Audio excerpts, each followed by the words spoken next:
রান্না করতে করতে ক্লান্ত হয়ে যাই। মাঝে মাঝে একদম রান্না করতে ইচ্ছা করে না, কিন্তু তারপরও আবার সেই ঘুরে ফিরে রান্নাঘরেই যাই। কেন জানেন?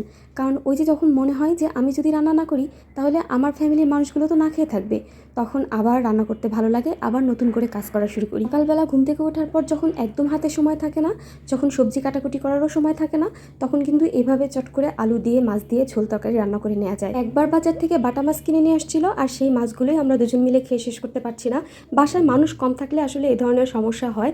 দেখা যায় অল্প করে রান্না করলেও সারাদিন সেটা বেঁচে থাকে। তো রান্না করার জন্য আমি প্রথমে আলুগুলোকে কেটে ধুয়ে একটা পাশে রেখে দিয়ে তারপর মাছগুলোকে সুন্দর করে হলুদ গুঁড়া, লবণ আর মরিচের গুঁড়া দিয়ে মেখে তারপর ভেজে নিলাম। উল্টে পাল্টে খুব সুন্দর করে একটু মচমচে করে ভেজে নিলাম। অনেকেই বলে এই মাছগুলোতে নাকি কাটা বেশি, খেতে ভালো লাগে না, কিন্তু আমার কাছে কিন্তু বেশ মজা লাগে।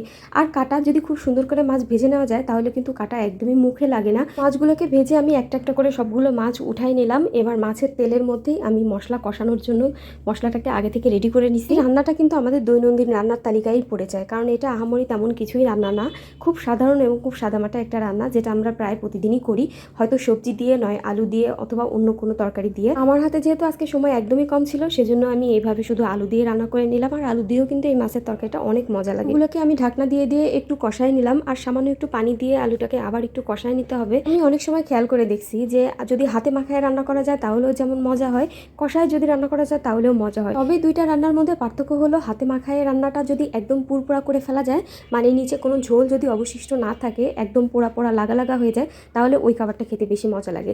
আর কষায় রান্নাটা যদি একটু ঝোল ঝোল রাখা যায় তাহলে কিন্তু এটা বেশি মজা লাগে। আমি যেহেতু কষায় রান্না করলাম তাই আমি একটু ঝোলটা একটু বেশি রাখলাম। চুলা থেকে নামানোর পরে আলু কিন্তু আরও একটু ঝোল খেয়ে নিবে, যার কারণে ঝোলটা একটু বেশি রাখলেই ভালো। আজকে এ পর্যন্তই। সবাই ভালো থাকবেন, সুস্থ থাকবেন, আর যদি ভালো লাগে তাহলে অবশ্যই লাইক কমেন্ট করে পাশে থাকবেন। আল্লাহ হাফেজ।